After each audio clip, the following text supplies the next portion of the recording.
सभी का। आप देख रहे हैं न्यूज 24 मध्य प्रदेश छत्तीसगढ़। मैं हूं आपके साथ जया मिश्रा। बुलेटिन की शुरुआत करेंगे बड़ी खबर के साथ, और बड़ी खबर इस वक्त आपको बता दें, मोदी सरकार 2.0 का पहला कैबिनेट का विस्तार। शाम 6 बजे मोदी मंत्रिमंडल का विस्तार होगा। 43 मंत्री शपथ ले सकते हैं। जो इस वक्त जानकारी है उसके मुताबिक सिंधिया को बड़ी जिम्मेदारी मिल सकती है।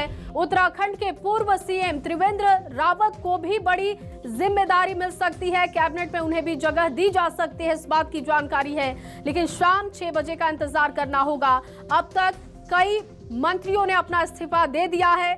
ऐसे में माना जा रहा है कि कई जो बड़े और युवा चेहरे हैं उन्हें कैबिनेट में बड़ी जिम्मेदारी मिल सकती है। उत्तराखंड के पूर्व मुख्यमंत्री त्रिवेंद्र सिंह रावत के लिए भी ये जानकारी है कि उन्हें बड़ी जगह दी जा सकती है। शाम 6 बजे मोदी मंत्रिमंडल का विस्तार होगा। 2024 की तैयारी के तौर पर आप इसे देख सकते हैं। 43 आज ऐसे नेता जिन्हें बड़ी जिम्मेदारी मिल सकती है, जगह मिल सकती है कैबिनेट में। उत्तराखंड के पूर्व सीएम त्रिवेंद्र सिंह रावत को बड़ी जिम्मेदारी दी जा सकती है। ज्योतिरादित्य सिंधिया को बड़ी जिम्मेदारी मिल सकती है। वीरेंद्र खटीक को बड़ी जिम्मेदारी दी जा सकती है। उनके पास भी फोन आ चुका है। लेकिन ऐसे में अब शाम 6 बजे का सबको इंतजार है।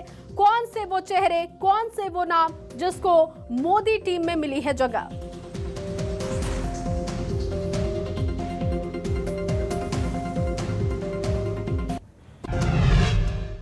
और इस बीच आपको एक और बड़ी जानकारी दे दे, केंद्रीय शिक्षा मंत्री रमेश पोखरियाल निशंक ने अपना इस्तीफा दे दिया है।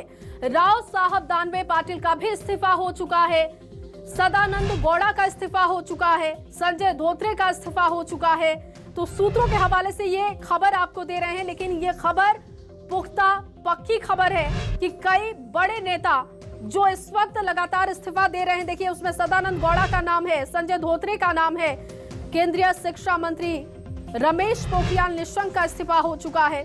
संतोष गंगवार का इस्तीफा हो चुका है। इससे पहले हमने आपको जानकारी दी थी। अब राव साहब दानवे पाटिल का भी इस्तीफा हो चुका है। अब जबलपुर से इस वक्त की बड़ी जानकारी आपको दे दें, सीएम के कार्यक्रम में नहीं पहुंचे सांसद राकेश सिंह। बड़ी जानकारी इस वक्त आपको दे रहे हैं। केंद्रीय मंत्री ना बनाए जाने से नाराज होने की चर्चा हो रही है। दरअसल चर्चाओं का बाजार इस बात से गर्म था कि राकेश सिंह को बड़ी जिम्मेदारी मिल सकती है। लेकिन अब जानकारी मिल रही है कि आज जब जबलपुर सीएम शिवराज पहुंचे तो राकेश सिंह नहीं पहुंचे। माना जा रहा है कि फोन कॉल ना आने की वजह से वो बेहद नाराज हैं। केंद्रीय मंत्री बनने की चर्चाएं चल रही थी, लेकिन ऐसे में जब अब तक कोई अपडेट नहीं है, वो दिल्ली नहीं पहुंचे, तो माना जा रहा है कि इस बात की नाराजगी उनमें होगी, जिस वजह से आज वो मुख्यमंत्री के कार्यक्रम में नहीं पहुंचे। केंद्रीय मंत्री बनाने की चर्चाएं चल रही थी। सीएम के कार्यक्रम में राकेश सिंह को शामिल होना था। जानकारी इस बात की है कि उन्हें शामिल होना था। आमंत्रण पत्र में नाम होने के बावजूद वो नहीं पहुंचे। जबलपुर से लगातार चौथी बार सांसद है राकेश सिंह। इस बार उन्हें भी उम्मीद थी कि यंगिस्तान में मोदी टीम में उन्हें जगह मिल सकती है, लेकिन दिल्ली में राकेश सिंह नहीं है। क्या उन्हें कॉल नहीं आई, इस बात की भी चर्चाएं हो रही हैं। लेकिन अब सवाल इस बात का भी है कि आखिर राकेश सिंह कहां हैं। जबलपुर से लगातार चौथी बार वो सांसद, लेकिन फोन कॉल ना आने की वजह से वो सीएम शिवराज के प्रोग्राम में नहीं पहुंचे।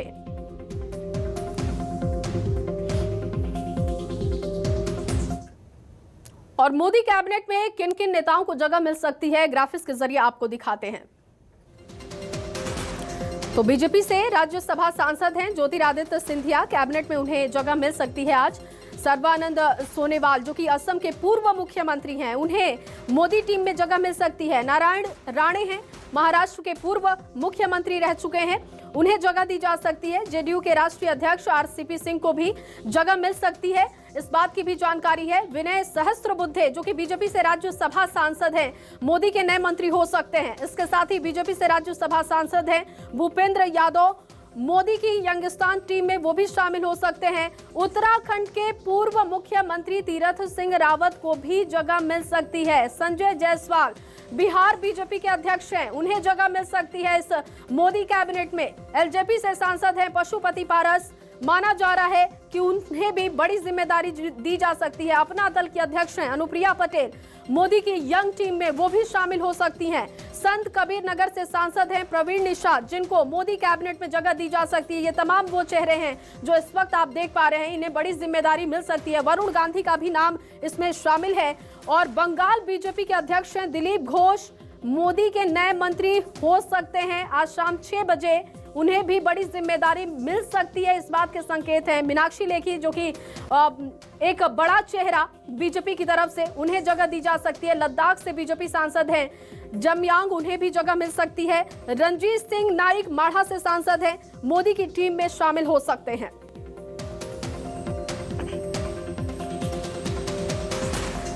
संदीप भमरकर इस वक्त भोपाल से हमारे साथ लाइव मौजूद हैं। संदीप, लगातार देखिए चर्चाओं का बाजार गर्म था। ज्योतिरादित्य सिंधिया को फोन कॉल आने के बाद दिल्ली वो पहुंचे, लेकिन राकेश सिंह आज जबलपुर में मुख्यमंत्री के कार्यक्रम में शामिल नहीं हुए।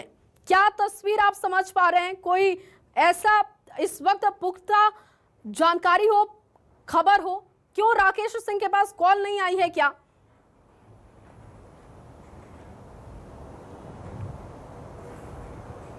देखिए, लगता तो कुछ ऐसा ही है, या दूसरी कुछ और तस्वीर हो सकती है। कुछ संकेत राकेश सिंह को मिले हों जिसकी वजह से वो अभी नदारद है, न जाने कहाँ है, अंडरग्राउंड है या कहीं बातचीत कर रहे हैं, कुछ अभी अता पता नहीं लग पा रहा है। मुख्यमंत्री इस वक्त में जबलपुर में है, एक कार्यक्रम में पहुंचे हुए हैं, कार्यक्रम शुरू हो चुका है और तय कार्यक्रम के मुताबिक यहाँ पर राकेश सिंह को मौजूद होना था। अब आप राकेश सिंह के पोर्टफोलियो को समझिए। राकेश सिंह उस वक्त में मध्य प्रदेश आए थे जब यहाँ पर इलेक्शन होने वाले थे, और विधानसभा का हो चाहे लोकसभा का इलेक्शन उन्हीं के नेतृत्व में लड़ा गया था। मध्य प्रदेश के बीजेपी के अध्यक्ष थे और पार्टी में अहम भूमिका निभा रहे थे। कद्दावर नेता हैं पार्टी के, और साथ ही साथ में लोकसभा में सचेतक, मुख्य सचेतक की भूमिका भी निभा रहे थे, जो काफ़ी अहम पद होता है। और राकेश सिंह के मामले में यही समझा जाता है कि ये केंद्रीय नेतृत्व के बेहद करीबी हैं, रणनीतिकारों में शामिल है, और इसीलिए उनको मध्य प्रदेश भेजा गया था ताकि कोई गड़बड़ी ना हो पाए। ये बात अलग है कि मध्य प्रदेश में उनके नेतृत्व में जब चुनाव लड़ा गया था, तब जब पार्टी के वो अध्यक्ष थे, तब उनकी सरकार, बीजेपी की सरकार नहीं बन पाई थी, लेकिन उन्होंने काफ़ी अहम भूमिका उस वक्त में निभाई थी। इसके बाद में ये लगातार ये देखा गया कि राकेश सिंह को कोई ना कोई, ऐसे अनुमान लगाए गए कि राकेश सिंह को कोई ना कोई भूमिका ज़रूर मिलेगी। और अब वो वक्त आया है जब मोदी कैबिनेट का विस्तार होने वाला है, तब राकेश सिंह की चर्चा होना स्वाभाविक है। इसी तरह की चर्चाएं कैलाश विजयवर्गीय को लेकर भी निकली थी, और ये समझा जा रहा था कि जब पूर्वोत्तर राज्यों में प्रहलाद पटेल ने काम किया तो उनको और रिजल्ट अच्छे आए, तो प्रहलाद पटेल को बतौर उपहार केंद्रीय मंत्रिमंडल में जगह दी गई, और इस वक्त में वो पर्यटन, बिल्कुल। लेकिन संदीप, सबसे जो बड़ी और मुश्किल बात है कि नरेंद्र मोदी को गेस करना बहुत ही मुश्किल है।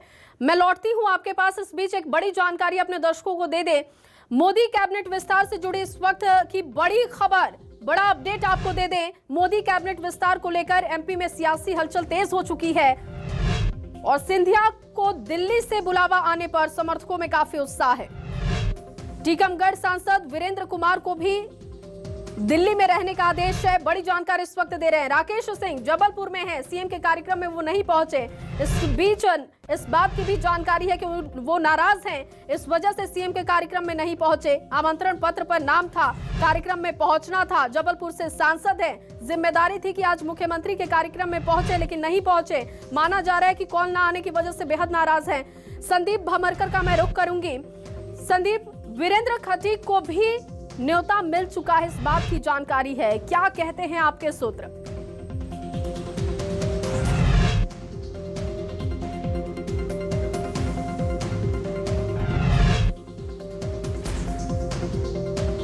तो कैलाश विजयवर्गीय इंदौर में मौजूद है। माना जा रहा था कि कैलाश विजयवर्गीय को बड़ी जिम्मेदारी मिल सकती है, लेकिन इस बीच इस वक्त इस तरीके की कोई अपडेट नहीं है। जो ताजा अपडेट है इस वक्त आपको बता रहे हैं, ज्योतिरादित्य सिंधिया दिल्ली में मौजूद हैं। राकेश सिंह को बड़ी जिम्मेदारी मिल सकती थी, इस बात की उम्मीद उन्हें खुद भी थी, लेकिन अब जानकारी है, अब जो ताजा अपडेट है कि जबलपुर में ही राकेश सिंह है। माना जा रहा है कि उन्हें कोई कॉल अब तक दिल्ली से नहीं है। ऋषिकेश कुमार दिल्ली से इस वक्त हमारे साथ जुड़ चुके हैं। ऋषिकेश, सबसे पहले ताजा अपडेट बताइए, क्या इस वक्त हलचल दिल्ली में?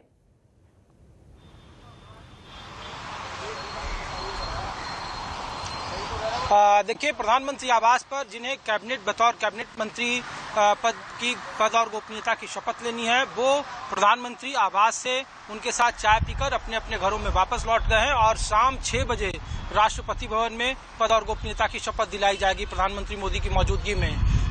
जो भी मंत्रिमंडल से लोग निकले हैं जिनको मंत्री पद की शपथ लेनी है, उन्हें साफ तौर पर इस बात का निर्देश दिया गया है कि किसी भी सूरत में कोई भी जानकारी न मीडिया को, न अपने समर्थकों को, न ही अपने परिवारों को देना है।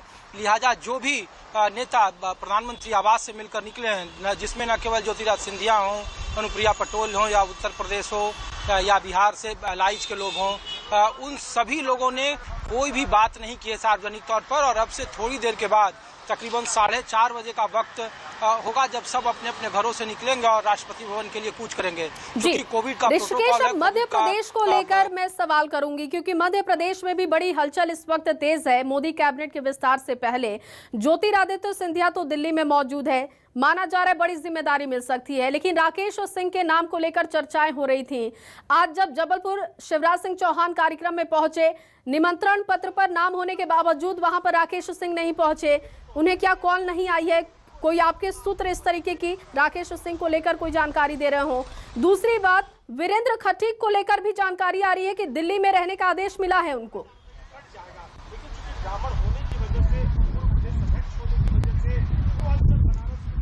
देखिए, मध्य प्रदेश को लेकर, ज्योतिरादित्य सिंधिया को लेकर के बिल्कुल तस्वीरें साफ हैं कि तकरीबन 1.25 साल इंतजार करने के बाद उन्हें अपने मुकाम तक वो धीरे धीरे पहुंच रहे हैं। वो मोदी कैबिनेट का हिस्सा होंगे।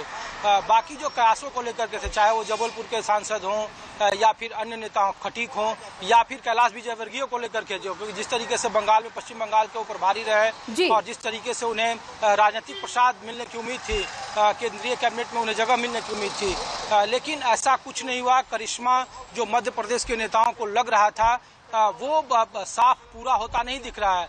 इसलिए सिर्फ ज्योतिरादित्य सिंधिया या उनके समर्थकों को छोड़कर ऐसा कोई चेहरा या ऐसी कोई राजनीतिक गलियारे में इस बात को लेकर के उम्मीद या खुशहाली का माहौल नहीं दिख रहा, खुशफहमी का, जिसकी वजह से ये कहा जा सके कि मध्य प्रदेश की राजनीति में, बीजेपी की खास करके राजनीति में बहुत कुछ अच्छा चल रहा है। हाँ, ये बात जरूर है कि ज्योतिरादित्य सिंधिया हालांकि जब कांग्रेस में थे तो कई बार मंत्री रहे, एक मजबूत दिग्गज नेता माने जाते थे, लेकिन सरकार परिवर्तन के बाद ये कई तरह के बार बार आरोप भी लग रहे थे कि कांग्रेस से निकलने के बाद बीजेपी ने मसलन सिर्फ उनका इस्तेमाल किया, लेकिन कभी भी किसी भी सार्वजनिक मंच से ज्योतिरादित्य सिंधिया ने किसी तरीके का कोई राजनीतिक बयान नहीं दिया।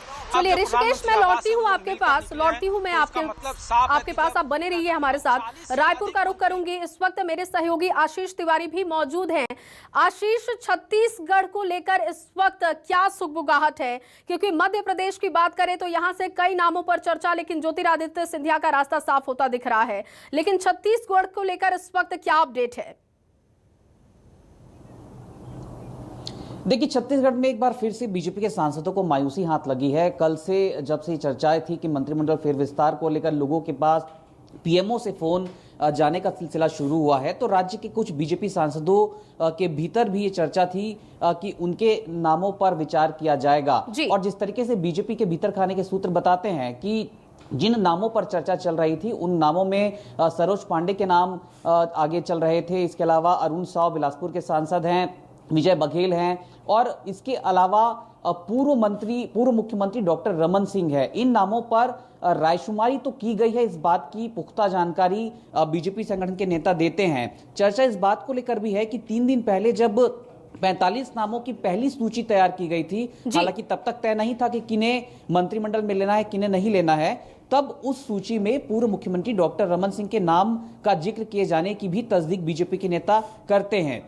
हालांकि अब तक किसी भी बीजेपी नेताओं के पास, बीजेपी के सांसदों के पास दिल्ली से, पीएमओ से किसी तरीके का फोन नहीं आया है, जो इस बात को बताता है कि अब लगभग संभावनाएं खत्म हो गई हैं कि केंद्रीय मंत्रिमंडल का विस्तार जिस तरीके से किया जा रहा है, मोदी मंत्रिमंडल का, इसमें राज्य का अब प्रतिनिधित्व नहीं होगा। छत्तीसगढ़ से किसी भी बीजेपी सांसद को इस मंत्रिमंडल विस्तार में नहीं लिया गया है। जी आशीष, नरेंद्र मोदी, प्रधानमंत्री नरेंद्र मोदी की ये खूबी है और ये खबर भी है कि खुद पीएम बैठे, उन्होंने कामों की समीक्षा की है और उसके बाद जिम्मेदारी वो सौंप रहे हैं।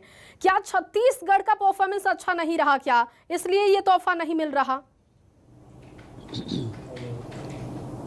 देखिए, पॉलिटिकली यहाँ पर जवाब देना ज्यादा बेहतर होगा। दरअसल केंद्रीय नेतृत्व का बीजेपी के आलाकमान की बात करें या केंद्र सरकार की बात करें, कभी भी छत्तीसगढ़ प्रायोरिटी लिस्ट में उस तरीके से नहीं रहा। 11 लोकसभा की सीटें जरूर यहाँ पर हैं जी, और 2004 से, यानी ये कहा जाए कि राज्य गठन के बाद से अब तक जितने भी लोकसभा के चुनाव हुए हैं, बीजेपी को ज्यादा सीटें मिली हैं। 2004 में, 2009 में और 2014 के लोकसभा चुनाव में बीजेपी 11 में से 10-10 सीट जीतती रही है और पिछले चुनाव में बीजेपी ने 9 सीटों पर जीत दर्ज की थी। बावजूद उसके राज्य की प्राथमिकता केंद्रीय नेतृत्व के पास नहीं है। राज्य को लेकर जिस तरीके से पॉलिटिकल एक समीकरण बिठाने की कोशिश की जाती है, उसमें छत्तीसगढ़ हमेशा से पीछे की श्रेणी के राज्यों में शुमार किया जाता है। फिलहाल जिस तरीके से मोदी मंत्रिमंडल में विस्तार किया जा रहा है और जिस तरीके के चेहरों को देखा जा रहा है, उन चेहरों को लिए जाने के पीछे के अपने समीकरण हैं। या तो उन राज्यों में चुनाव है, या तो उन राज्यों में गठबंधन में बीजेपी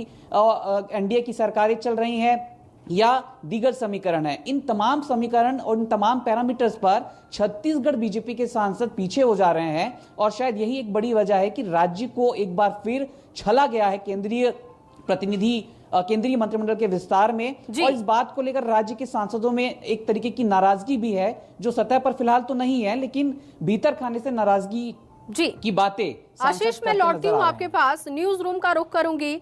इस वक्त हमारे न्यूज एडिटर अभिलाष मिश्रा जी हमारे साथ जुड़ चुके हैं।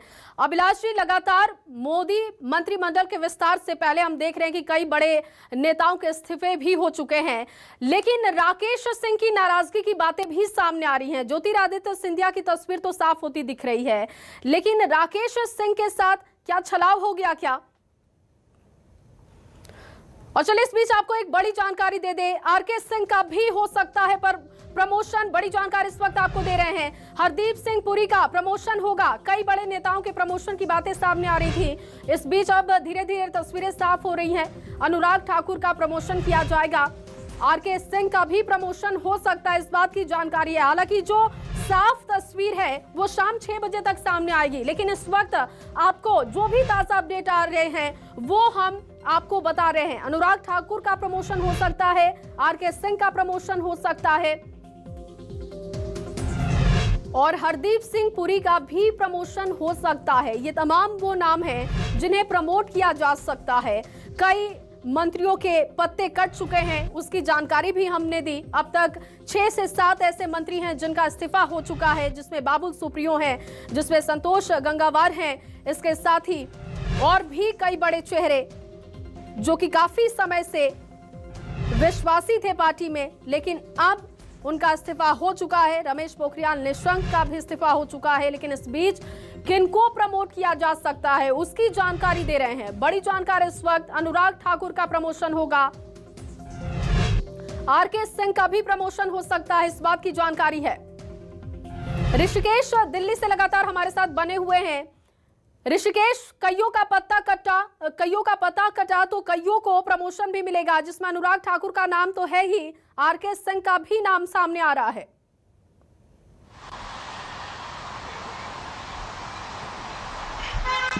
जी देखिए, जिस तरीके से आप देखिए पूरी लिस्ट देखें, जिन जिन मंत्रियों का इस्तीफा लिया गया है उनका एज बड़ा फैक्टर रहा और दूसरा परफॉर्मेंस बड़ा फैक्टर रहा है। उम्र और जो परफॉर्मेंस रहा है, जिसको लेकर के मोदी सरकार ने एक फॉर्मेट तैयार किया है। अगर अनुराग ठाकुर का प्रमोशन हो रहा है, अगर हरदीप सिंह पुरी का प्रमोशन हो रहा है, आरके सिंह जो बिजली के स्वतंत्र प्रभार को देख रहे थे और मोदी का जो महत्वाकांक्षी प्रधानमंत्री की जो योजना थी घर घर तक बिजली पहुंचाना, उसमें वो काफ़ी कारगर और काफ़ी शानदार प्रदर्शन उनके मंत्रालय ने किया है। अनुराग ठाकुर युवा माने जाते हैं, हिमाचल प्रदेश में चेहरा वो माने जा रहे हैं। उनका एक मजबूत राजनीतिक वजूद रहा है। अगर उनको प्रमोशन मिल रहा है तो निश्चित तौर पर आप माने कि जो बिल्कुल बदली हुई फिजा, बदली हुई कलेबर के साथ मोदी कैबिनेट का जो नया प्रारूप होगा उसके इस बात के संकेत हैं। इसलिए चाहे वो रमेश पोखरियाल निशंक का देखिए स्वास्थ्य कारणों को लेकर के वो बहुत अच्छा बिल्कुल, जिस यंगिस्तान की हम बात कर रहे हैं और एज फैक्टर को लेकर लगातार हम ऋषिकेश बात कर रहे हैं, देखिए उसी तरीके की तस्वीरें सामने आ रही है। आप बने रहिए हमारे साथ। इस बीच बड़ी जानकारी है अपने दर्शकों को दे दे, जेडीयू कोटे से मंत्री बनेंगे पशुपति पारस। बड़ी जानकारी, ताजा अपडेट दे रहे हैं आपको।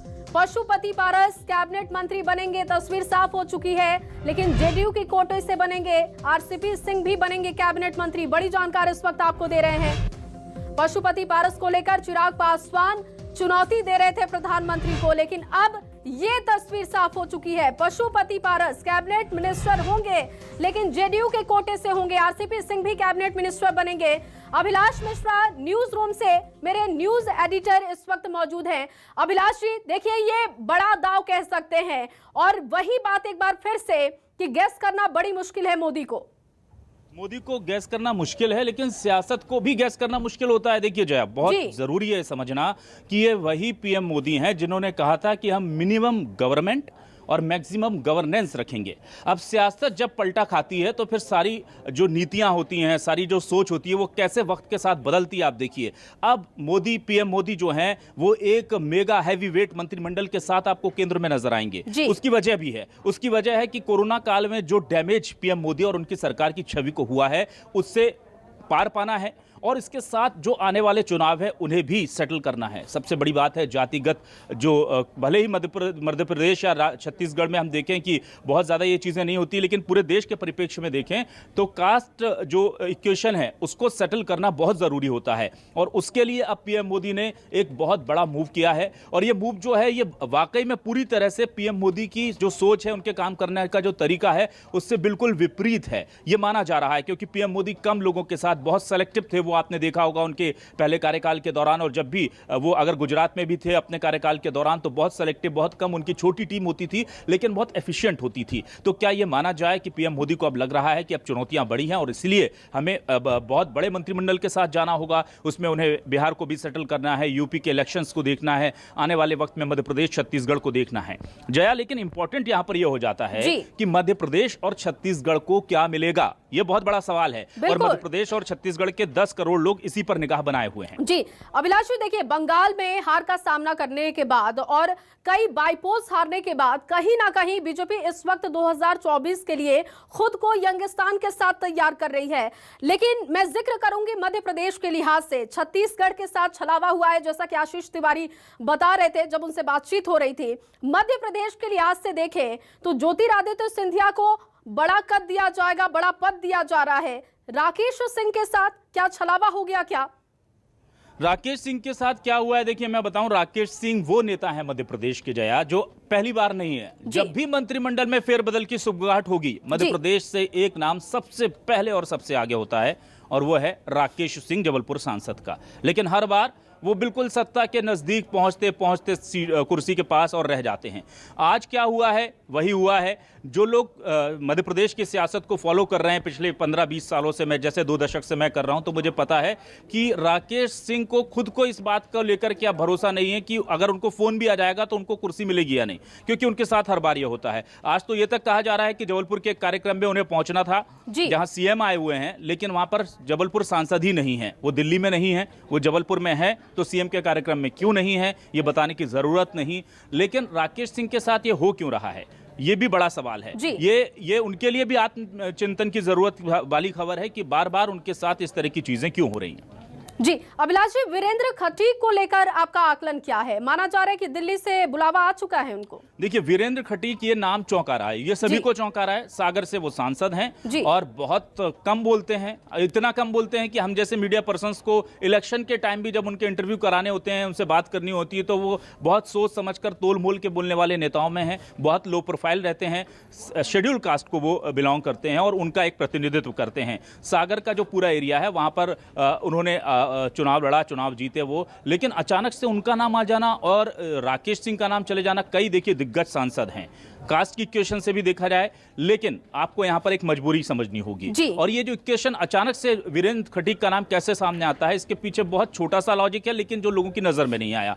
थावरचंद गहलोत शेड्यूल कास्ट को यहां पर बिलोंग करते थे, सामाजिक न्याय अधिकारिता मंत्रालय का जिम्मा उनके पास था, उन्हें वहां से मूव किया गया। कल हमने अपनी शाम को, रात को जो डिबेट थी वो इसी पर की थी और कांग्रेस से खुल करके हमलावर थी बीजेपी पर कि आपने एक दलित मंत्री को हटा दिया। मध्य प्रदेश में आदिवासी और दलितों की हालत खराब है, नियमावर का मामला चल ही रहा है आदिवासियों पर लेकर के, कमलनाथ वहां पर जा चुके हैं उसे भुनाने के लिए, दिग्विजय सिंह जा रहे हैं वहां पर। और आपको याद होगा बीजेपी कार्यकारिणी की बैठक अब से कुछ दिनों पहले मध्य प्रदेश भोपाल में होती है, तो जब जो अनजान आदमी भी है, जो सियासत को नहीं समझता, वो अगर उसके मंडप को, उसके पंडाल को देखेगा तो उसको समझ में आएगा कि ये पूरी तरह से आदिवासियों को लुभाने के लिए बीजेपी यहां पर इकट्ठा हुई है। और बाद में वो 3 बिंदु निकले भी कि SC/ST को हमें पुरजोर तरीके से वापस अपने प्रभाव में लाना है, बीजेपी का वोट बैंक वापस हासिल करना है, क्योंकि वो कांग्रेस के साथ शिफ्ट हो गए तो सत्ता कांग्रेस के साथ शिफ्ट हो गई थी। अब ऐसे में ये रिस्क नहीं ले सकती है बीजेपी कि एक दलित मंत्री को हटा करके उसकी जगह पर किसी दूसरे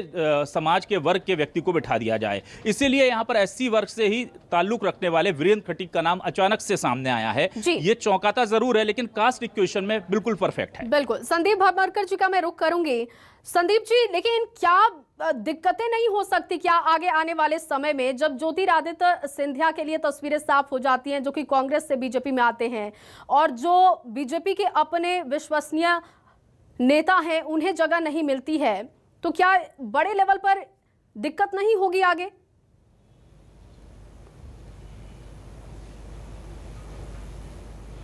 देखिए, बहुत सोच समझकर फैसला लेना है मोदी को, क्योंकि मध्य प्रदेश वो स्टेट है जहां पर सिंधिया के मिलने के बाद में बीजेपी को दोबारा सरकार बन पाई है, इसीलिए उनको तो वजन देना पड़ेगा। लेकिन इसके बाद में जब थावरचंद गहलोत का, जैसा कि अभिलाष जिक्र कर रहे हैं, कि एक बहुत बड़ा फैक्टर ये भी है कि थावरचंद गहलोत को क्या इतनी आसानी से हटाया जा सकता है? यदि हटाएंगे तो उसकी भरपाई भी करनी पड़ेगी, क्योंकि बहुत सारे सवाल खड़े होंगे। और जैसा कि कल से ही सारे सवाल खड़े होना शुरू हो गए हैं कि अगर सिंधिया को इन करना है तो क्या थावरचंद गहलोत जैसे पार्टी के बड़े SC चेहरे को अलग करना पड़ेगा, आउट करना पड़ेगा, और ये चर्चाएं आएगी तो उसकी भरपाई कैसे की जाएगी? तो वीरेंद्र खटीक एक वो उदाहरण हो सकते हैं। टीकमगढ़ से सांसद है, इससे पहले भी केंद्रीय राज्य मंत्री रह चुके हैं, इसलिए उनका नाम स्वाभाविक तौर पर आना है। देखिए, मध्य प्रदेश वो स्टेट है, और क्योंकि यहाँ पर हमेशा से ही केंद्र की बीजेपी सरकार में वजन रहा है मध्य प्रदेश का, चाहे वो सुषमा स्वराज हो जो लोकसभा की स्पीकर रही हो, चाहे वो थावरचंद गहलोत हो, नरेंद्र सिंह तोमर हो, धर्मेंद्र प्रधान बाद में आए हैं, इससे पहले कई और भी मंत्री हैं। अनिल दवे जब यहाँ से सांसद बनकर गए थे तब उनको पहले ही मोदी कैबिनेट में उनको जगह दी गई थी। तो बहुत, सुषमा स्वराज यहीं से सांसद रही थी, उनको भी केंद्रीय कैबिनेट में जगह मिली थी। तो बहुत सारे नाम हैं। तो मध्य प्रदेश जो है वो बीजेपी की उपजाऊ भूमि कहा जाता है, प्रयोगशाला कहा जाता है, यहाँ पर प्रयोग किए जाते हैं, और यहाँ पर जो भी नेता आता है बड़ा नेता आता है। इसीलिए संदीप जी बने रहिए हमारे साथ। इस बीच एक बड़ी जानकारी आ रही है, सीधे उसी का रुख करूंगी मैं। बड़ी खबर इस वक्त अपने दर्शकों को दे दे, मंत्रिमंडल के विस्तार को लेकर बड़ी जानकारी। स्वास्थ्य मंत्री डॉक्टर हर्षवर्धन ने इस्तीफा दे दिया है। ताजा अपडेट इस वक्त आपको दे रहे हैं। स्वास्थ्य मंत्री डॉक्टर हर्षवर्धन का इस्तीफा हो चुका। ये बड़ी जानकारी, बड़ी खबर इस वक्त आपको दे रहे हैं। एक के बाद एक मंत्रियों का इस्तीफा हो रहा है। इस कड़ी में स्वास्थ्य मंत्री का भी इस्तीफा हो गया। जाहिर तौर पर जब 43 लोगों को जिम्मेदारी मिलनी है तो बड़े लेवल पर इस्तीफा भी देखने को मिलेगा। ये बड़ी खबर आपको दे रहे हैं। स्वास्थ्य मंत्री डॉक्टर हर्षवर्धन का इस्तीफा हो गया है। न्यूज रूम का रुख करूंगी, अभिलाष जी लगातार बने हुए हैं। अभिलाष जी, जाहिर तौर पर जब 43 लोगों को जिम्मेदारी देनी है तो कई लोगों का पत्ता कटेगा। स्वास्थ्य मंत्री का इस्तीफा हो गया। बिल्कुल, देखिए कड़े और बड़े फैसले ले रहे हैं पीएम मोदी, और ये वाकई में चौंकाने वाली बात है कि स्वास्थ्य मंत्री डॉक्टर हर्षवर्धन का इस्तीफा है। लेकिन बहुत स्वाभाविक भी, अगर आप देखिए कोरोना काल का पूरा, हम कहते हैं कि सबसे बड़ी चुनौती अगर मोदी सरकार के कार्यकाल में पिछले 2 कार्यकाल जो भी कह लीजिए आप उसमें है, तो वो सीधी सीधे कोरोना थी। और अगर उसके कारण राष्ट्रीय स्तर पर, अंतर्राष्ट्रीय स्तर पर और तमाम जगह अगर छवि धूमिल हुई है तो किसी को तो जिम्मेदारी लेनी पड़ेगी।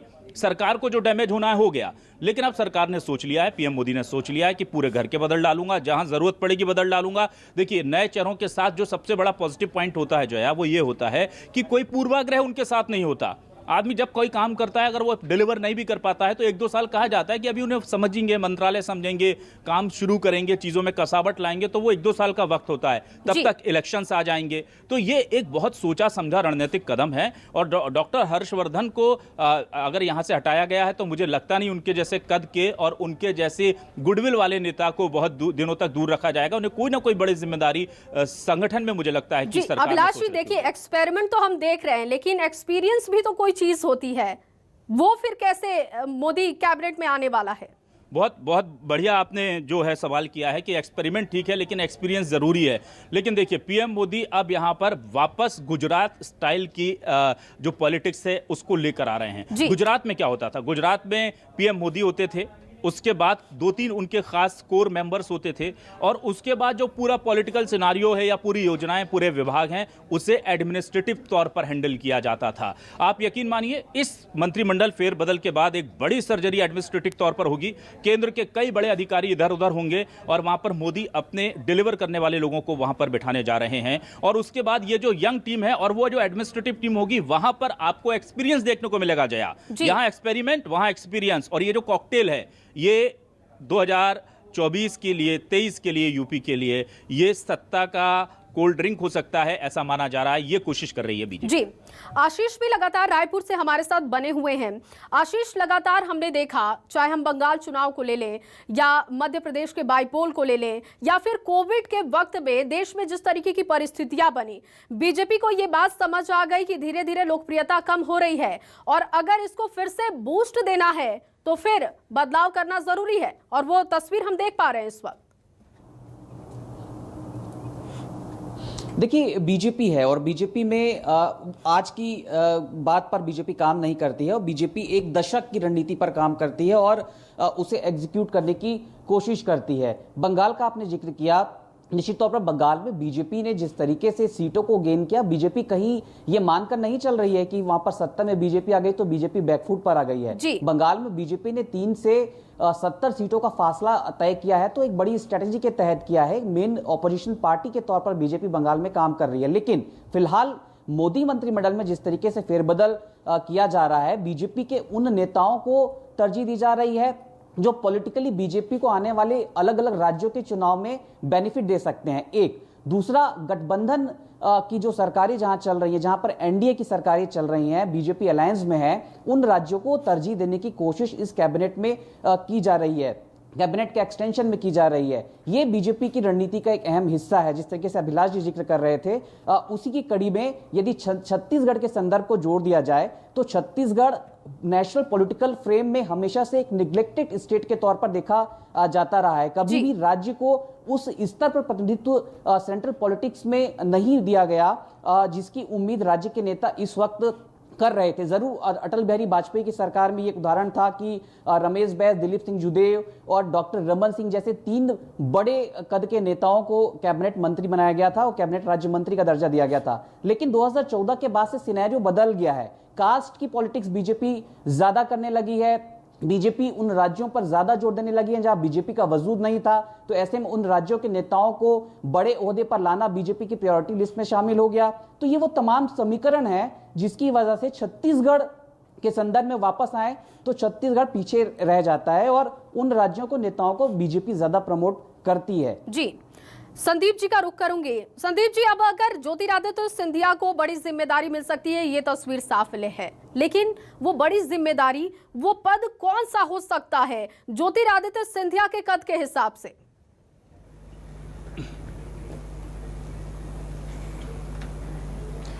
देखिए, वैसे तो सिंधिया ने यूपीए गवर्नमेंट में भी बहुत सारे अहम विभाग हासिल कर रखे थे, उनके पास में थे, बहुत महत्वपूर्ण भूमिका निभा रहे थे। तो इसीलिए मोदी गवर्नमेंट में भी ये देखा जाना है अभी कि उनको विभाग कौन सा मिलता है। ये सब ये तय होगा कि जो डिपार्टमेंट उन्हें मिलेगा, यही इसी से संकेत मिलेंगे कि बीजेपी में उनको कितना वजनदार नेता के तौर पर देखा जा रहा है। जितना अच्छा डिपार्टमेंट होगा उतना वजन उनको या महत्व इनके तौर पर देखा जाएगा। सिंधिया का जो बैकग्राउंड, हम एजुकेशनल बैकग्राउंड देखें तो इकोनॉमिक्स और फाइनेंस रिलेटेड उनका बैकग्राउंड है, और फॉरेन में जो उन्होंने पढ़ाई की है वो इसी से संबंधित है। और जब भी देश में, संसद में, लोकसभा में ये बजट को लेकर कोई बात होती है, फाइनेंस रिलेटेड कुछ चर्चाएं होती हैं, तो उस पर बढ़ चढ़कर हिस्सा लेने वाले होते हैं। और जो भी देश के वित्त मंत्री रहे उनसे नज़दीकियाँ उनकी हमेशा बनी रही है, चाहे वो उनकी पार्टी के हों या फिर उनकी पार्टी के नहीं हो, दूसरी पार्टी के भी हों, तो हमेशा नज़दीकियाँ उन्होंने वित्त संबंधी मंत्रालयों में बनाकर रखी हैं। तो उम्मीद ये की जा रही है कि ऐसा ही कोई डिपार्टमेंट देंगे, और तजुर्बेकार हैं, इससे पहले कैबिनेट मिनिस्टर रह चुके हैं, तो उनके तजुर्बे का जो आप एक एक्सपीरियंस की बात कर रही हैं, तो ये शायद ज्योतिरादित्य सिंधिया के जरिए मिल सकता है। अब ये देखना है कि वो वजन सिंधिया को उनके पोर्टफोलियो के जरिए मिलेगा नहीं। और जया, जिस तरह से खबरें ब्रेक हो रही हैं, नई नई खबरें आ रही हैं कि इस्तीफों का दौर चल पड़ा है, नए बहुत सारे मंत्रियों के इस्तीफे हो गए हैं, और अब हर्षवर्धन भी का भी इस्तीफा हो चुका है, तो इसमें मध्य प्रदेश और छत्तीसगढ़ की संभावनाएं बनने लगी हैं। कई समर्थकों की, चाहे वो कैलाश विजयवर्गीय हो, चाहे राकेश सिंह हो या वीरेंद्र खटीक हो, सिंधिया समर्थकों के बाद में इनके समर्थकों की भी उम्मीदें बनने लगी हैं कि पद खाली होते जा रहे हैं, तो शायद वो जो 40 से ज़्यादा नए मंत्री शपथ लेंगे उनमें इनका नंबर भी आ सकते हैं। मध्य प्रदेश के साथ छत्तीसगढ़ की भी उम्मीदें शायद पूरी हो सकती हैं, तो इसीलिए लगातार उम्मीदें बनती भी जा रही हैं। लगातार हमारे रिपोर्टर भी इस वक्त काफी एक्टिव हैं ग्राउंड पर, और उनकी तरफ से जो जानकारी है कि इंदौर में इस वक्त कैलाश विजयवर्गीय हैं, जबलपुर में राकेश सिंह इस वक्त हैं। अभिलाष जी का मैं रुख करूंगी।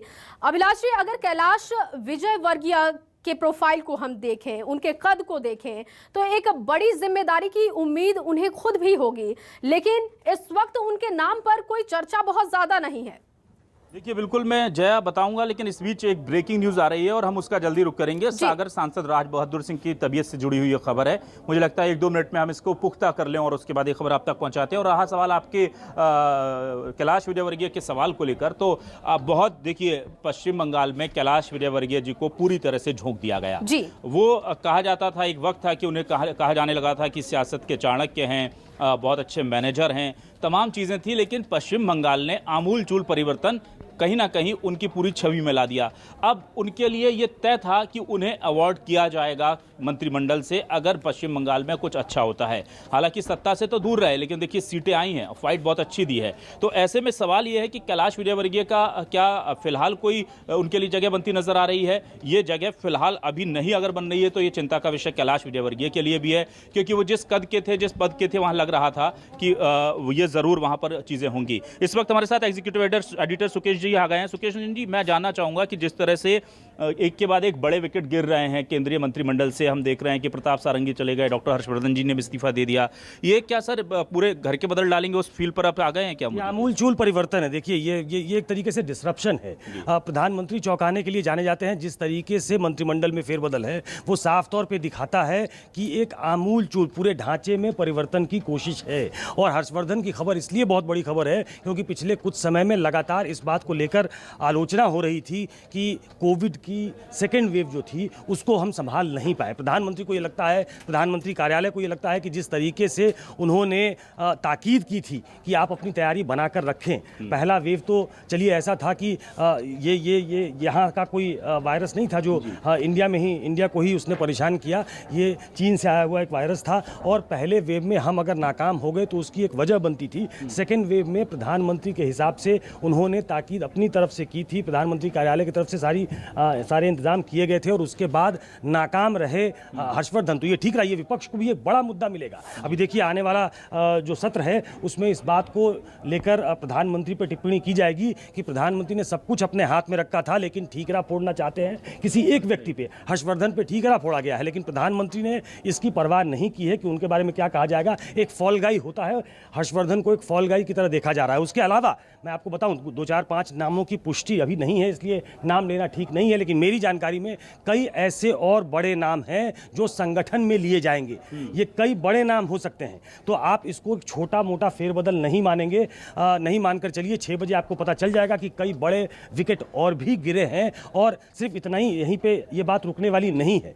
डिलीवरी सिस्टम को कैसे मजबूत किया जाए, प्रधानमंत्री को लगता है कि उनका जो एक उन्होंने बेनिफिशियरी का एक डेटा बैंक तैयार किया है कि जो उनकी योजनाओं से लाभान्वित हैं उन तक डिलीवरी पहुंची कि नहीं, डिलीवरी सिस्टम मजबूत है कि नहीं। इसलिए एडमिनिस्ट्रेटिव सेटअप को भी रिजिक किया जाएगा। उसमें कई बड़े बदलाव आपको देखने को मिलेगा। जब मंत्रिमंडल का फेरबदल होगा उसके साथ एक ब्यूरोक्रेटिक फेरबदल भी आप देखेंगे बड़े बड़े लेवल पे। ये दरअसल प्रधानमंत्री एक तरीके से आप कहें कि वो एक नई छवि के साथ, ये मोदी 3O कह सकते हैं आप, वैसे ये 2O है लेकिन इसको 3O कह सकते हैं, क्योंकि प्रधानमंत्री जिस तरीके से फेरबदल कर रहे हैं आप मानकर चलिए कि 2024 में ये इसी मंत्रिमंडल के साथ चुनाव में जाएंगे। और उनके दिमाग में दो चीज़ें हैं, एक तो एडमिनिस्ट्रेटिव सेटअप को कैसे हिलाकर आप ठीक करते हैं और दूसरा पॉलिटिकल सेटअप को। जिस तरीके से 2022 में कई स्टेट्स में चुनाव है, 2022, 23, 24 ये चुनावी साल है।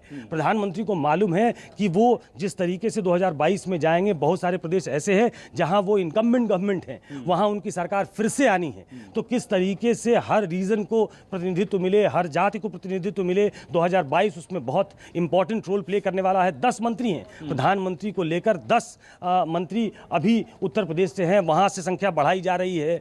आप देखेंगे ज्योतिरादित्य सिंधिया को बहुत दिन से डिमांड थी, उनके बल पे एक सरकार बनी है तो उनको एक युवा चेहरे के तौर पे भी लाया गया है। तो कई युवा चेहरे होंगे, कई जाति के ऐसे लोग होंगे जो रिप्रेजेंटेशन के तौर पे देखा जाएगा कि फला जाति को, फला क्षेत्र के लोगों को बनाया गया है। तो एक टोटल जिस तरीके से कहते हैं एक तरीके से प्रधानमंत्री ने ये डिसरप्ट किया है। हाँ, उन्होंने एक अपने सेटअप को डिसरप्ट करके एक नया सेटअप खड़ा करने की कोशिश की है, जिसकी छवि आप 6 बजे देखने को मिले। और इसके अलावा ऐसा नहीं सर, हम देख रहे हैं कि कुछ लोगों को प्रमोट करने की बात भी हो रही है, मतलब ये जस्टिफाई करने की कोशिश की जा रही है कि जो डिलीवर कर रहा है उसे इनाम मिलेगा, जहां पर कमियां रह गई उसके साथ पार्टी बिल्कुल सख्ती से पेश आएगी। ये 1 महीने से ये कवायद चल रही है।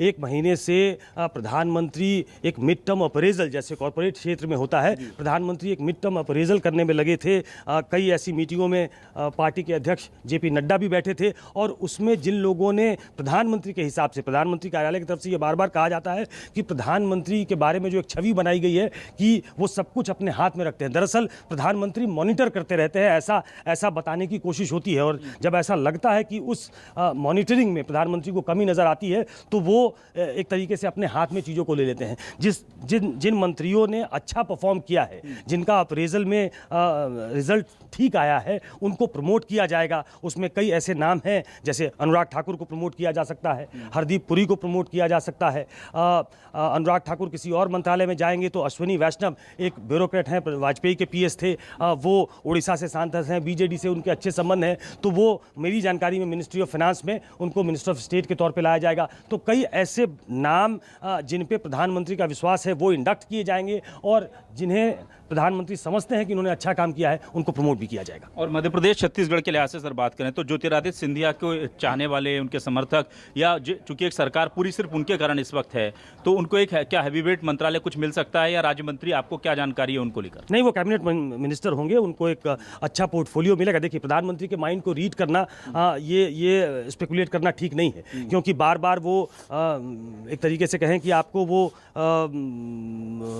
वो चौंकाते हैं, चकमा देते हैं, सरप्राइज करते हैं। तो इसलिए ये कहना कि किसको क्या मंत्रालय मिलेगा ये तो मालूम नहीं, लेकिन हाँ, ज्योतिरादित्य सिंधिया को उनके काम का इनाम मिला है, मंत्रालय भी उनको अच्छा मिलेगा, वो कैबिनेट मंत्री होंगे, इस बात की मैं पुष्टि कर सकता हूँ। जी सर, इसके अलावा हम देख रहे हैं कि छत्तीसगढ़ से बहुत सारी उम्मीदें थी, बहुत सारे नाम, रामविचार नेताम, सरोज पांडे, फिर एक अरुण साहब का नाम सामने आया, लेकिन अभी तक बहुत कुछ फलीभूत होता दिख नहीं रहा। इनमें से कोई भी नाम नहीं है। रमन सिंह का भी नाम आया था कि रमन सिंह को भी एक हेवीवेट मंत्री के तौर पे यहाँ इंडक्ट किया जा सकता है, लेकिन छत्तीसगढ़ उनके रडार पे अभी नहीं है। मेरी जानकारी में छत्तीसगढ़ से कोई ऐसा बड़ा नाम नहीं है जिनको मंत्रिमंडल में इंडक्ट किया जा रहा है। गहलोत जो है उनका जाना, एक दलित चेहरे का चला जाना, राज्यपाल बना दिया जाना, उसके बाद ये कहा गया कि टीकमगढ़ सांसद हैं वीरेंद्र खटीक जो SC को प्रतिनिधित्व करते हैं, उन्हें भी कॉल पहुंचा है। तो क्या ये SC से SC को रिप्लेस करा करके, क्योंकि कांग्रेस इसका माइलेज लेने की कोशिश करने लगी थी, तो कास्ट इक्वेशंस को भी सेटल इस बार कर रहे हैं। और PM मोदी जो कहते थे मिनिमम गवर्नमेंट मैक्सिमम गवर्नेंस, क्या अब उसको रिवाइव कर लिया उन्होंने, रिव्यू कर रहे हैं इस चीज को? देखिए, किसी भी पॉलिटिकल पार्टी के लिए, दल के लिए चुनाव बहुत इंपॉर्टेंट होता है। और आपको मैंने बताया कि 2022 में जो जहां सरकारें हैं बीजेपी की वहीं चुनाव है, तो आप अपने इनकम्बेंट गवर्नमेंट पे दोबारा चुनाव लड़ेंगे, उसको आप लाने की कोशिश करेंगे। 2023 का चुनाव भी बहुत इंपॉर्टेंट है, मध्य प्रदेश, छत्तीसगढ़, राजस्थान, वहाँ चुनाव है, तो उस लिहाज से भी आपको हर क्षेत्र से लोगों को लाना होगा। लेकिन ये एक बड़ा फेरबदल है। आप 2024 के पहले अब कोई छोटा मोटा फेरबदल देख सकते हैं, लेकिन ये मानकर चलिए कि ये मंत्रिमंडल जो है प्रधानमंत्री को 2024 तक उनका साथ देगा, क्योंकि आप बहुत जल्दी ओवरनाइट कोई स्पेक्टेकुलर कोई परफॉर्मेंस किसी का देख ले, ऐसा नहीं होता है। आप कुछ समय देते हैं अपने मंत्रियों को कि आप परफॉर्म करके दिखाएं, तो उसमें थोड़ा समय लगता है। तो ये एक बड़ा फेरबदल अभी आपको देखने को सामने मिला है। 2024 के पहले कोई ऐसा और फेरबदल होगा, इसकी गुंजाइश कम है। और एक अंतिम सवाल सर, ठीक है, नए लोगों को मौका मिलेगा, पुराने एक्सपीरियंस लोगों को हो सकता है संगठन में जो परिपक्व है उनको वहां पर मौका मिल जाए, लेकिन क्या जैसे मध्य प्रदेश में हम देख रहे हैं कि राकेश सिंह का नाम था, जबलपुर सांसद, वो आज जबलपुर में मौजूद हैं, सीएम का कार्यक्रम है, लेकिन वो नदारद हैं, दिल्ली उनको नहीं बुलाया गया है। ऐसे ही हम देखिए कैलाश विजयवर्गीय बहुत बड़ा नेता है, बहुत बड़े नेता है, बहुत बड़ा चेहरा थे, पश्चिम बंगाल में खुद को झोंक दिया, उनका नाम कहीं अभी तक दौड़ में नहीं आ रहा है। तो क्या संतोष को लेकर कोई इन दोनों में से कोई मंत्री नहीं बन रहा? देखिए, आप ये मानकर चलें कि जिन लोगों ने प्रधानमंत्री के साथ जो चाय पे बुलाए गए थे वो लोग हैं, मंत्रिमंडल का हिस्सा वही लोग हैं जो प्रधानमंत्री से आज मिले हैं। इसके अलावा नहीं है। राकेश सिंह मेरी जानकारी में वो मंत्री नहीं बन रहे हैं। कैलाश विजयवर्गीय, उनको माफ कीजिएगा, बंगाल की पूरी जिम्मेदारी दी गई थी। बंगाल में इस तरीके का सक्सेस, इस तरीके की सफलता नहीं मिली है, तो कोई उनको अवार्ड किया जाएगा ऐसी जानकारी नहीं है। मतलब मंत्री तो वो नहीं। ये जो असंतोष हो, क्या कोई लगता है असंतोष होगा, या पार्टी मोदी के आगे सब चीजें हो जाएंगी मैनेज? थोड़ा देखिए, ये इसको मैं नियो बीजेपी कहता हूँ। ये पुरानी वाली बीजेपी नहीं है, ये नियो बीजेपी है। इसमें इस तरीके के असंतोष के लिए जगह नहीं है कि आपने हमें मंत्री नहीं बनाया। जिनको मंत्रिमंडल से निकाला भी जाएगा वो या तो इंडक्ट कर लिए जाएंगे अपने अपने स्टेट्स में कहीं, वो पार्टी के लिए काम करेंगे, संगठन के लिए काम करेंगे। उन्हें किसी तरह की शिकायत पब्लिकली करने की मनाही है। बिल्कुल, बहुत बहुत शुक्रिया सर। और तो आपने देखा कि किस तरह से जो दिल्ली और केंद्र का जो पूरा पर्सपेक्टिव था उसे हमारा एग्जीक्यूटिव एडिटर सुकेश रंजन जी ने समझाया जाए। जी अभिलाष जी, दिल्ली का मैं रुख करूंगी। इस वक्त कुंदन सिंह मौजूद हैं वहां पर। कुंदन, अब जानकारी मिल रही है कि रतन लाल कटारिया का इस्तीफा हो चुका है, प्रताप सारंगी का भी इस्तीफा हो चुका है, क्या जानकारी आपके पास?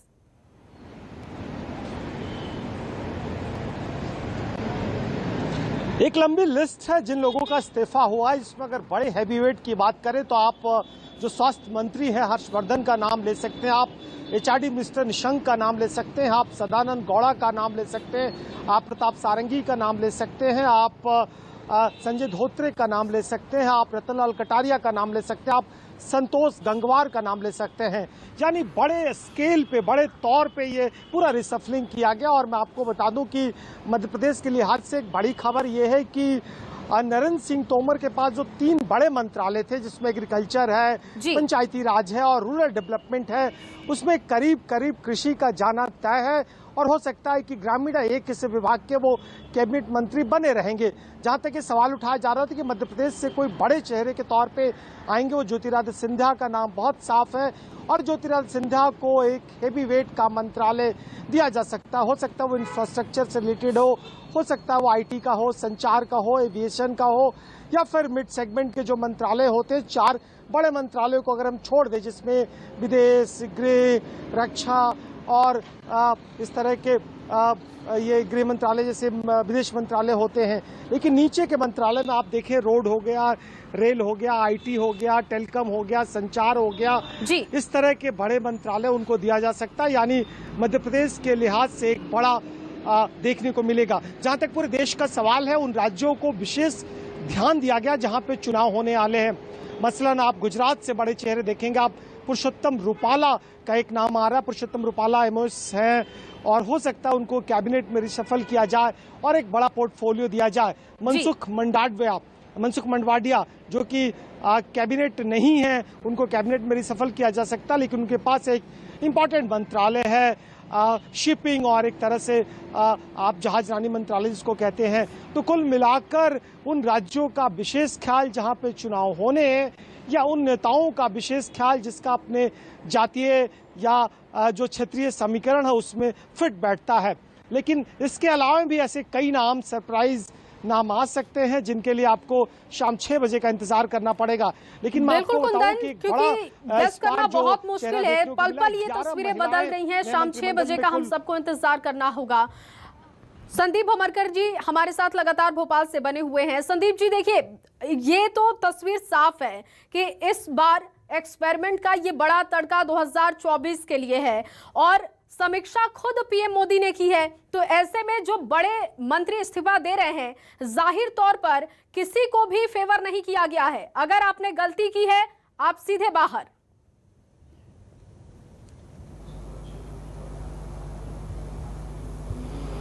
जी बिल्कुल, लगभग वैसा ही माहौल है, वही मामला है। और यहाँ पर ये भी देखना होगा, जैसे कुंदन अभी दिल्ली से बता रहे थे कि नरेंद्र सिंह तोमर के डिपार्टमेंट्स में कमी लाई जा सकती है क्योंकि उनके पास में बहुत सारे डिपार्टमेंट्स हैं। तो नरेंद्र सिंह तोमर के पास में इसलिए है क्योंकि जिन कैबिनेट मंत्रियों का देहांत हो गया इस दौरान में, उनके बहुत सारे डिपार्टमेंट्स नरेंद्र सिंह तोमर के पास में आ गया क्योंकि वो तजुर्बेकार है, अनुभवी है और महत्वपूर्ण डिपार्टमेंट्स निभा रहे हैं। किसी भी विभाग को संभालना उनकी कार्यशैली रही है, वो इतने तजुर्बेकार हैं। तो उनका विभाग उनके कम होंगे ये तो तय है, लेकिन ये देखा जाएगा। ठीक है संदीप जी, रोकूंगी आपको, दिल्ली का रुख करूंगी। कुंदन लगातार बने हुए हैं। कुंदन, क्या शेड्यूल के 12 मंत्री बन सकते हैं? क्या इस तरीके की कोई जानकारी है आपके पास?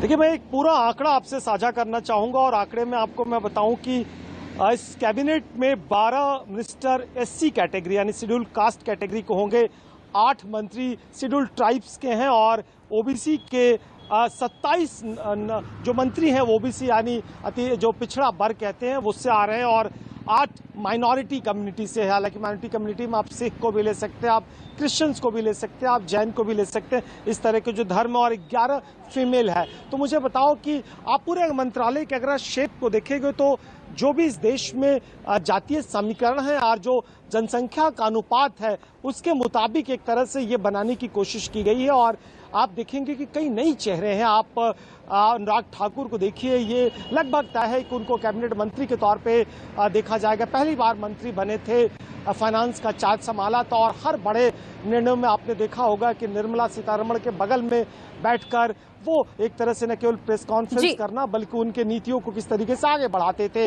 मुझे लगता है कि स्वास्थ्य एक इम्पोर्टेंट मंत्रालय है और इसमें भी एक नए चेहरे के तौर पे दिया जाएगा क्योंकि 100 साल की सबसे बड़ी त्रासदी आपको रोकूंगी। इस बीच एक बड़ी खबर है, मोदी कैबिनेट से जुड़ी इस वक्त की बड़ी खबर आपको बता दें। कैबिनेट में 12 एससी और 8 एसटी वर्ग के मंत्री होंगे। इस वक्त की बड़ी जानकारी आपको दे रहे हैं।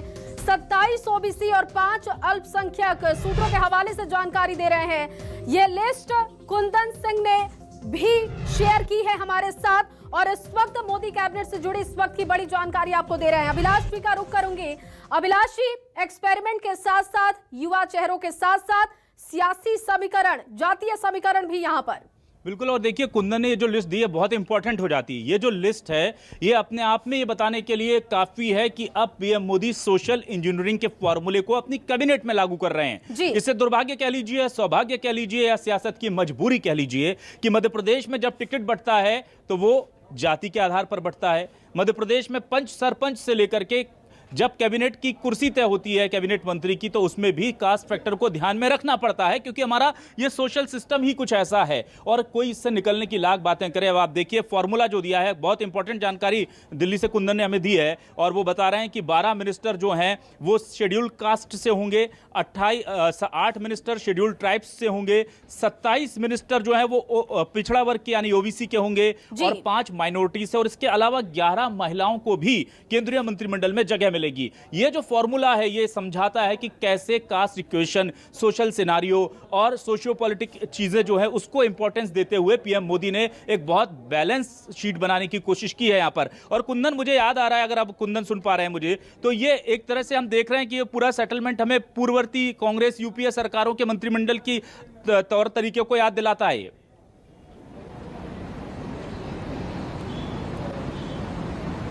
नहीं, बिल्कुल याद दिलाता और ये तय करता है कि इस देश में राजनीति करनी है और खासकर बीजेपी का प्रभाव जिन इलाकों में है, देश के उत्तर भारत के अगर राज्यों की बात करें, पश्चिमी इलाके की बात करें, मध्य भारत की बात करें, तो कास्ट रियलिटी है। और कास्ट रियलिटी में जो ओबीसी है, एससी एसटी है, वो सुपरसीड करता है जनरल कैटेगरी को। ये भी बातें तय करती है। और जिस तरीके से उत्तर प्रदेश का चुनाव आप देखिए कि मॉरस से लेकर कैसे डिप्टी सीएम बनाए गए, और अभी मौजूदा जो वहाँ के प्रदेश अध्यक्ष की बात कर ले या देश के दूसरे हिस्सों की भी बात कर ले, तो जितने जिनके नंबर्स हैं उनने उनकी सत्ता में भागीदारी है, ये भी बातें तय कर रही है। और एक तरह से जो आरोप लगता था कि केंद्र की सरकार दलित विरोधी है, केंद्र की सरकार जो एससी एसटी विरोधी, ओबीसी विरोधी है, वो भी एक तरह बिल्कुल से कुंदन, उस तमाम छाप को समीकरण छुड़ाने की साधे कोशिश जा रहे हैं, की जा लेकिन रही है। 6 बजे तो का कुल हम मिलाकर सबको इंतजार बहुत ही करना होगा रणनीति जब तो- मोदी कैबिनेट के विस्तार को लेकर तस्वीरें साफ हो पाएंगी। फिलहाल आप सभी का बहुत शुक्रिया जुड़ने के लिए, तमाम जानकारी के लिए।